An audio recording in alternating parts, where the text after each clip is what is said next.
When Franklin D. Roosevelt became president, he offered a new deal for the American people.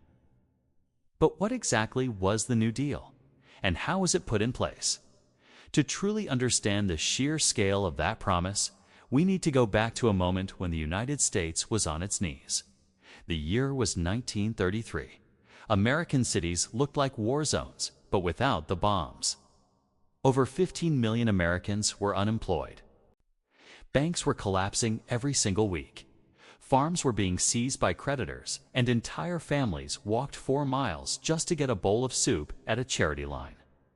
Children were fainting in classrooms because they hadn't eaten for days. From their skyscraper offices, wealthy industrialists watched the chaos below, terrified that if it continued, a social revolution or even a civil war could erupt at any moment. Desperate Americans had lost faith in capitalism, and whispers of communism started to drift across coffee shop tables and bread lines. That was the state of the nation when Franklin Delano Roosevelt, calm, confident, yet paralyzed from the waist down, approached the podium on Inauguration Day. With steel in his voice, he declared, "The only thing we have to fear is fear itself." That wasn't just a catchy phrase. Those were the words of a man who knew the country had reached a point of no return. But what he offered next was even bolder: a new deal for the American people.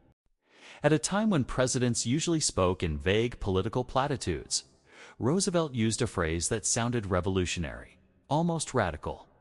It suggested a complete restructuring of how society worked. The federal government would no longer stand by while its citizens suffered. It would actively intervene, providing relief, creating jobs, reforming banks, and even reshaping the relationship between workers and the powerful business elites. For millions of Americans, that promise sounded like hope. But for others, especially Wall Street titans and old money industrialists, it sounded like a direct threat. Because here's the truth that's rarely told: the New Deal wasn't just a recovery plan, it was a power struggle.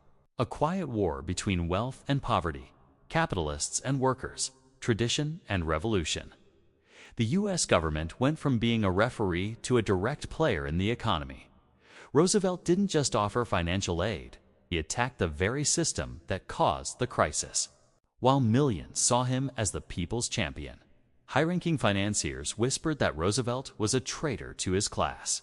In secret, some wealthy businessmen allegedly began discussing ways to undermine or even overthrow him. Yes, you heard that right. The New Deal nearly triggered a coup d'etat in the United States, but we'll get to that later. First, how was it all put in place? Roosevelt's strategy was nothing short of genius. Immediately after taking office, he unleashed what journalists called the 100 Days, a legislative blitz unlike anything in American history. In just over 3 months, his administration drafted, passed, and implemented more sweeping acts than any president before him. He declared a national bank holiday, closing all banks for 4 days under the Emergency Banking Act. He literally locked their doors until federal inspectors confirmed they were stable. Just imagine that. At a time when banks were privately owned and untouchable, Roosevelt just said, "Stop everything," and they did. Millions of Americans walked to their banks expecting chaos, only to find confidence restored and stability returning. Roosevelt announced the results of the inspections through his famous Fireside Chats radio sessions, where he spoke directly to citizens like a concerned father. No president had ever communicated like this. FDR didn't just govern, he connected personally with the nation. Then came the programs, bold, aggressive, and unprecedented. The Civilian Conservation Corps, or CCC, paid young, unemployed men to plant trees, build national parks, and preserve land. It created more than 3 million jobs. The Tennessee Valley Authority, or TVA, built dams across 7 states, bringing electricity to rural areas and modernizing entire regions. The Works Progress Administration, the WPA, put millions to work constructing roads, schools, libraries, and hospitals, many of which still stand today. But here's what they don't always teach you. The WPA also paid writers, artists, playwrights, and historians to document American culture. Roosevelt understood that saving an economy wasn't enough. You also had to save its identity. Simultaneously, he rewired the entire financial system. The Glass-Steagall Act separated commercial from investment banking and created the FDIC, which guaranteed bank deposits and restored public trust. The Agricultural Adjustment Act helped farmers by increasing crop prices and reducing surpluses. It was controversial, but it was effective. And the National Recovery Administration attempted to regulate industry, stabilizing wages and prices. And then came perhaps the most revolutionary piece of legislation of all. The Social Security Act of 1935. It established unemployment aid, disability support, and pensions for the elderly. This was the birth of the American welfare state. For the first time in U.S. history, the government assumed responsibility for the financial well-being of its citizens. Let that sink in. Before 1935, there was no retirement plan, no unemployment insurance, no government safety net. If you couldn't work, you starved. That's why Roosevelt's New Deal shocked the world. American capitalism had been built on the idea of rugged individualism, the belief that anyone could rise through hard work. But the Great Depression shattered that myth. Millions worked hard and still lost everything. Roosevelt didn't reject capitalism. He saved it from self-destruction by adding protections and stability. A journalist at the time wrote that the New Deal built a safety net under capitalism so that it would never again fall into the abyss. But listen carefully. Roosevelt's plan also faced fierce resistance. The Supreme Court struck down several of his programs, calling them unconstitutional. Powerful business leaders formed secret committees to sabotage his policies. Even some members of Congress believed he was turning the U.S. toward socialism. Yet Roosevelt pushed forward with determination. Every setback just led to an even stronger and more strategic phase of the New Deal. His goal wasn't merely to survive the Depression. It was to rebuild America stronger than before. Incredibly, Roosevelt didn't just change economic policy. He altered the very role of the presidency. Before him, presidents were distant, formal figures. Roosevelt became a national guide storyteller, a strategist, a fighter for the common person. He reconstructed the relationship between citizens and their government. People didn't just vote for him, they believed in him. Even the poorest farmer in Kansas knew Roosevelt by his voice. He turned politics into a human connection.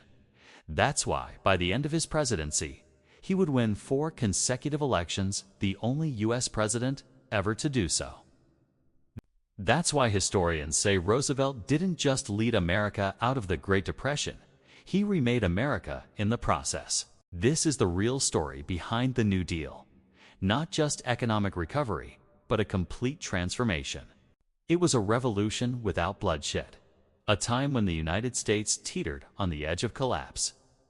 And one leader rewrote the rules of power and governance to pull it back from the brink. If you're still watching right now, you're beginning to understand why many historians say that Franklin D. Roosevelt may have saved American democracy itself. But the most shocking part is what came next, the backlash, the enemies he made, and the secret plan to take him down. Stay locked in for part 2 because next, we'll uncover the conspiracy that tried to topple Roosevelt and how his New Deal almost sparked a second American Revolution. While the New Deal gave hope to millions, it also struck fear into the hearts of the powerful. Behind the applause of the masses, behind the smiling photographs of Roosevelt cutting ribbons on public projects, something darker was happening, something almost never discussed openly. The very reforms that gave dignity back to the working class were seen by America's wealthiest industrialists as an act of betrayal, and they weren't going to take it quietly. Let's go back. The United States of the early 1930s was quietly controlled by a circle of ultra-wealthy business tycoons, bankers, and industrial leaders. These men weren't elected by the people. They were heirs to fortunes from oil, steel, automobiles, and global finance. They moved markets with a phone call and influenced elections in hushed conversations aboard private rail cars. And now, suddenly, They watched a president one of their own class begin shifting power from boardrooms to the White House, and from the wealthy to the average citizen. To them, Roosevelt's reforms were not just excessive, they were dangerous. Where previous presidents had sided with industry, Roosevelt spoke directly to the people. He didn't depend on newspapers owned by magnates. He used the radio. He bypassed the elite-controlled channels. He made the people believe they mattered more than corporations. The upper class watched their influence dilute, their freedom legally constrained by new regulations. They saw workers gaining unions, wages rising, and labor strikes being settled not by the companies, but through federal mediation. At private dinners in Manhattan, influential businessmen began referring to Roosevelt as a dictator in disguise. Their fear wasn't that he was too weak to solve the crisis, was that he was too strong while doing it, and that his use of executive power could continue beyond the Depression. They believed that if Roosevelt wasn't stopped, he might alter capitalism permanently. And so came one of the most shocking and least known chapters in American history: the plot to overthrow the president. Yes, it almost happened. In 1933 and 1934, a small but dangerous group of wealthy businessmen allegedly conspired to mobilize up to 500,000 war veterans, backed by millions of dollars, to march on Washington and force Roosevelt to step down or become a puppet leader. The plan: replace his government with a corporate-friendly administration led by a respected military general. The chosen figure was Major General Smedley Butler, a highly decorated Marine Corps officer, famous for leading troops in World War I. But they underestimated one thing: Butler's loyalty to the Constitution.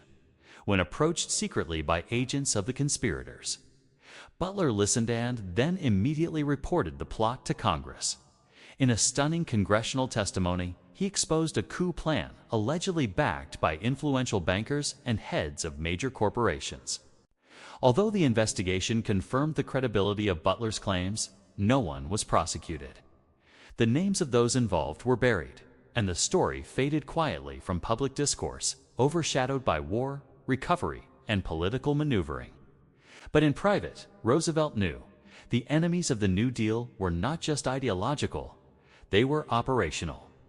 This moment hardened his resolve. Rather than pull back, FDR doubled down. He reinforced regulations, increased public programs, and introduced the second wave of New Deal reforms between 1935 and 1938, often called the Second New Deal. This phase included the Wagner Act, which guaranteed workers' rights to organize unions and engage in collective bargaining. He deepened social protections. He taxed the wealthy more aggressively. He became bolder. Do you know what he called the rich critics who fought against these measures? Economic royalists. In 1936, he declared in a speech, "They are unanimous in their hate for me and I welcome their hatred." That line cemented him as a warrior president, and the people loved him for it. His popularity surged, especially among working-class families, farmers, the unemployed, and immigrants. For the first time, millions felt the president was fighting for them. It completely reshaped the voter landscape, forming what historians call the New Deal coalition, which dominated U.S. politics for decades. But while Roosevelt brought hope to the nation, his actions also sent shockwaves across the world. Because in Europe, fascist leaders were rising. Hitler in Germany, Mussolini in Italy. As capitalism collapsed in the early 1930s, countries faced two options: move toward socialism or veer toward authoritarian rule. Roosevelt found a middle path: corrected capitalism with social stability. In doing so, he made the United States the ideological counterweight to both fascism and communism. Economists argue that without the New Deal, the United States could have seen the same political extremism that spread across Europe. Roosevelt's intervention blunted the threat of mass radicalization. The CCC camps gave youth jobs instead of letting them drift into extremist movements. WPA projects gave purpose, reducing the appeal of demagogues. The Social Security Act gave aging Americans dignity, preventing desperation from turning into disorder. And when World War II erupted, the infrastructure built under the New Deal, the reinvigorated industrial sector, and the revived public belief in American democracy created the foundation for the United States to become the world's leading superpower. But here's the tragic twist. Roosevelt never lived to see that fully happen. He died in 1945, just weeks before the war ended in Europe. His health, deteriorating from years of pressure and leadership during the nation's darkest era, never recovered. Yet his legacy lived on. The New Deal redefined the role of government in the United States forever. It turned the presidency into a central engine of national direction. It inspired global economic structures, including the Bretton Woods agreements and the future creation of the IMF and World Bank, reshaping international finance. It laid the foundational structure of the modern American middle class. But today, as new economic crises emerge and debates rage about government intervention, welfare systems, and central banking power, the question returns stronger than ever. Could another New Deal happen today? Or have we drifted too far from the courage and conviction Roosevelt wielded? Could any modern leader stand up against financial elites to protect the people like he did? What would it take for a nation or the world to rediscover the balance Roosevelt struck between capitalism and social justice? Because here's the shocking truth. The New Deal was not just about recovery, it was about survival. And history repeats itself, often when we least expect it. If you're still here, hit like if this opened your eyes about FDR and comment below. Do we need a New Deal today? I'll be responding to the best insights. Make sure you subscribe because next, we dive into the global consequences of this policy, how it shaped modern geopolitics, and what FDR did that still affects your wallet today.